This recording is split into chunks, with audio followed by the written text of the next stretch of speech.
Il y a aujourd'hui 63 ans, à ces mêmes heures de la journée, l'Algérie célébrait la proclamation de son indépendance. Ce 5 juillet, bien triste anniversaire. Un déferlement de violence s'abat sur Oran. Les corps des malheureuses victimes sont empilés dans des charniers. Des centaines de personnes sont assassinées et ou portées disparues. Pour nous, natifs de la même terre, il s'agissait du point culminant de la vague d'enlèvement commencée dès la signature des accords d'Évian. Qui s'en souvient dans les médias et dans le grand public? Qui en a parlé? Comment en a-t-on parlé dans les semaines qui suivirent notre exode forcé?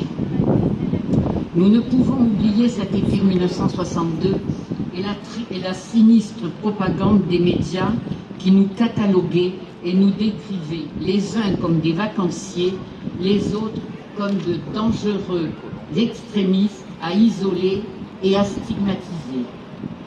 Dans le même mouvement, toute la gloire allait au peuple algérien et à leur libérateur, le FLN.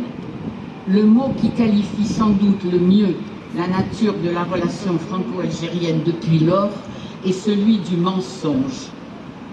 Mensonge sur les chiffres, mensonge sur les intentions, mensonge sur la réalité. Il fut difficile de faire comprendre que le terrorisme du FLN de 1954 à 1962 avait fait de très nombreuses victimes dans toute la population civile, dans toutes les communautés vivant en Algérie. Nous sommes parvenus bien plus tard à faire admettre cet état de fait, grâce à la ténacité et au courage de certains d'entre nous, comme les fondateurs du GRFDA, à qui je rends hommage, le général Maurice Fèvre, historien militaire, Monseigneur Pierre Boz, exarque patriarcal des Merciers catholiques, tous deux décédés. Des historiens comme Jean Mandré et Jean-Charles Dine ont soutenu, épaulé. Il y a d'autres encore. Lentement, la réalité des faits a émergé et nous avons constitué une liste des enlevés portés disparus, inattaquable et quasi complète. Depuis les accords d'Évian et jusqu'à ce jour, l'État a jeté un voile pudique sur les militaires disparus et sur les civils. Pour les civils, le GRFDA est là, et pour les militaires, c'est Soldis. On sait avec certitude que lors du déroulement des négociations d'Évian, les représentants français ne savaient pas exactement combien de prisonniers militaires restaient aux mains du FLN. En ce qui concerne les civils, j'avais personnellement établi des listes qu'il fallait corriger. Ce fut fait en 2019 par la commission disparue, dirigée par Jean-Jacques Jordi.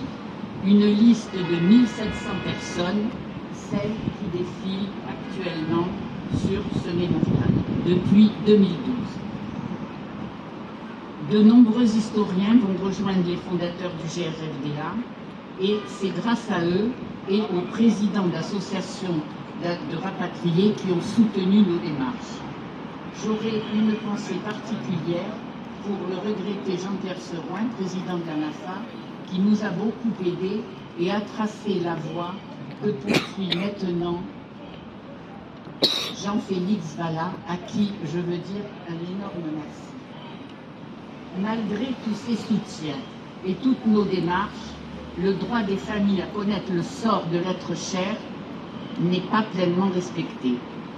Certes, il est officiellement reconnu qu'il y a des disparus. La loi du 23 février 2005 leur accorde une place sur ce mémorial, mais les questions qui hantent les familles existent toujours et il est impossible dans ces conditions de faire notre deuil. Comment sont-ils morts? Quelle fut leur fin de vie? Où se trouvent leurs dépouilles? Question sans réponse. Si l'Algérie refuse de répondre à ces questions, pour notre part, afin que les vivants gardent le souvenir des personnes disparues sur la base de faits précis, nous avons décidé de mettre en place un outil incontestable à portée universelle que chacun pourra consulter sans filtre et que nous ferons évoluer au fil du temps. C'est ainsi que le GRFDA, l'AMAFA et Soldis ont réalisé un site internet sur lequel peuvent être retrouvés par nom, par ville, par date, ces personnes disparues, civiles ou militaires, pour lesquelles nous avons regroupé, avec l'aide des familles, tous les détails collectés à leur sujet. Ce site internet que nous avons voulu tourner vers l'avenir s'intitule Graines de mémoire. Il est consultable partout dans le monde. Je renouvelle ici mon appel à toutes les bonnes volontés et les soutiens pour pouvoir développer notre plateforme. Force est de constater que les relations avec l'Algérie sont complexes et singulièrement unilatérales. Comment accepter ce deux poids, deux mesures? J'en veux pour preuve deux faits importants. L'hommage rendu par l'ambassadeur de France en Algérie au nom de l'État français à M. Larbi Ben Midi, haut responsable du FLN, qui a commandé des exactions envers les Français d'Algérie.